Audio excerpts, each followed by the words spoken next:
बिस्मिल्लाहिर्रहमानिर्रहीम। अस्सलाम वालेकुम दोस्तों, मैं हूं आपका दोस्त and host doctor Numan Ali Hamza और आप देख रहे हैं doctor Numan Ali Hamza YouTube channel. दोस्तों कैसे हैं आप सब लोग? उम्मीद करता हूं आप सब लोग बिल्कुल ठीक ठाक होंगे। दोस्तों पिछले दिनों में मुझे एक भाई ने कमेंट किया था कि वीडियो पे कमेंट किया था कि भाई गोबर में आने वाला जो खून है उस पर वीडियो बनाएं। तो दोस्तों मैंने थोड़ा सा उसके बारे में इंफॉर्मेशन निकाली। तो एंट्राइटिस के नाम से ये मर्ज़ लिखा जाता है ओपीडी के रजिस्टर्स में। इसके पीछे दो वजह होती है, कोक्सीडियोसिस होती है और एक एंटेरोटॉक्सीमिया होती है। एंटेरोटॉक्सीमिया वायरस की वजह से फैलने वाली बीमारी है और कोक्सीडियोसिस जो है वो पैरासाइट की वजह से फैलने वाली बीमारी है। ये दोनों अलग अलग टॉपिक हैं। दोस्तों आज की इस वीडियो में मैं कोक्सीडियोसिस के बारे में आपसे बात करूंगा। इंशाल्लाह अगली वीडियो में मैं आपको एंटेरोटॉक्सीमिया के मतलब बताऊंगा।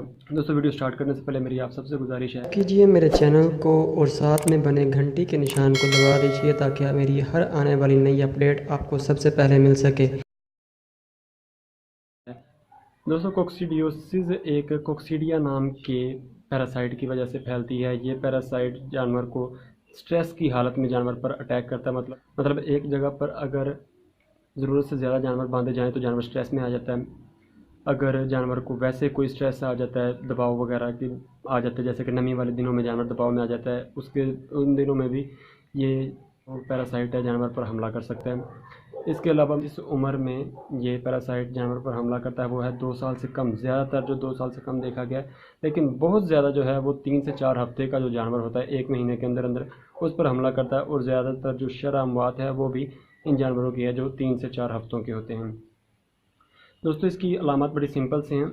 अलामत की तरफ चलते हैं। स्टार्ट में जानवर को बुखार होता है, काफ़ी तेज़ बुखार होता है, तकरीबन 104 या 5 डिग्री फ़ारेनहाइट तक जानवर का बुखार चला जाता है। इसके साथ जानवर को वाटरी डायरिया लग जाता है, यानी कि जानवर को डिहाइड्रेशन हो जाती है, जानवर खाना पीना बिल्कुल बंद कर देता है, जानवर सूखना शुरू हो जाता है और जानवर का वज़न कम होना शुरू हो जाता है। दोस्तों इस मर्ज़ में लास्ट में है कि जानवर के गोबर के साथ खून आना शुरू हो जाए। ये बिल्कुल लास्ट में होता है जब ये मर्ज़ अपनी पीक पर होता है, बिल्कुल अरूज पर होता है। उस वक़्त जानवर के गोबर के साथ खून आना शुरू हो जाता है और उसके बाद जानवर को रिकवर करना काफ़ी मुश्किल हो जाता है। लेकिन फिर भी कुछ जानवर रिकवर हो जाते हैं, ट्रीटमेंट करने से, अच्छा ट्रीटमेंट करने से वो रिकवर हो जाते हैं। तो दोस्तों चलते हैं इसके ट्रीटमेंट की तरफ। जैसा कि मैं आपको बता चुका हूँ कि जो खून वाला मसला है, जानवर के गोबर के साथ खून आने का जो प्रॉब्लम है वो तकरीबन इस बीमारी में लास्ट में आता है। और अगर हम ये कहें कि जानवर के गोबर में खून नहीं आया तो हम ये वाली ट्रीटमेंट रहने दें, तो ये हमारी सोच गलत है। जब आपको पता चल जाता है कि जानवर को वाटरी डायरिया लग गया है, एक तो आप उसके जो मैं आपको रिकमेंड करूँगा कि जो उसका गोबर है उसका सैंपल करवाएं, लेबॉरेटरी में सैम्पलिंग करवाएं। आपको वो चेक करके बता देंगे कि ये कोक्सीडिया है या कोई और है। कोक्सीडिया ना भी हो, कोई और भी हो, तो उसके मुताल्लिक़ भी आपको दवाई मिलेगी और ये अच्छा तरीक़ाकार है जानवर का ट्रीटमेंट करने का।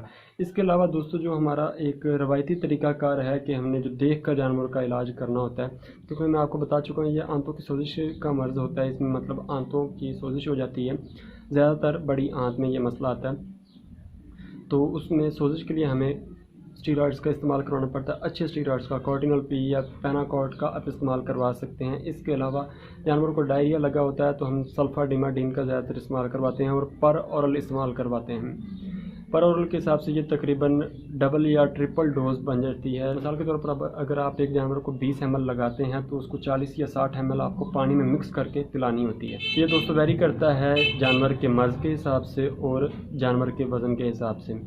इसके अलावा दोस्तों जैसा कि डिहाइड्रेशन हो जाती है, जानवर को इलेक्ट्रोलाइट्स की ज़रूरत होती है, तो हम ज़्यादातर अमाइनोविटाल का इस्तेमाल करवाते हैं। इसके अलावा एमवाइकॉम और भी काफ़ी सारे इंजेक्शन आते हैं, उनका आप इस्तेमाल करवा सकते हैं। इसके अलावा कोई एंटीकोक्सीडियल ड्रग्स आते हैं, उनका इस्तेमाल करवाना चाहिए। और एंटी स्ट्रेस ड्रग्स भी आते हैं, ज़रूरी नहीं कि आप सिर्फ विटामिन सी का इस्तेमाल करवाएं। इसके अलावा मार्केट में एंटी स्ट्रेस ड्रग आते हैं, पाउडर मिल जाते हैं, वो आप इस्तेमाल करवा सकते हैं ताकि जानवर स्ट्रेस में ना आए और जानवर जल्दी रिकवर।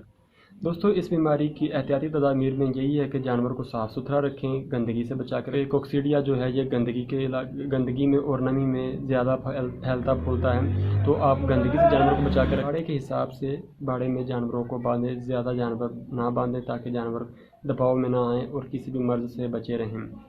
इसके अलावा दोस्तों इस मर्ज़ की वैक्सीनेशन भी होती है। सरकारी तौर पर मैंने अभी तक वैक्सीनेशन नहीं देखी, लेकिन मैंने अपने सीनियर से पूछा था तो उन्होंने कहा था कि इस मर्ज़ की जो वैक्सीन है वो मार्केट में मौजूद है, तो आप अपने जानवरों को वैक्सीन भी करवाएं। इसके अलावा चूँकि मैं आपको बता चुका हूँ कि ये एक पैरासाइट है और पेट का कीड़म है, तो आप अपने जानवरों को वक्त बर वक्त डिवर्मिंग करवाते रहें। उम्मीद करता हूँ आपको मेरी वीडियो अच्छी लगी होगी।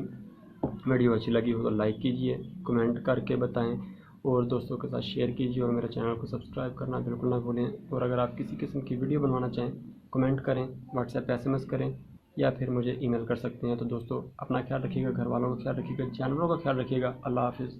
मिलते हैं अगली वीडियो में।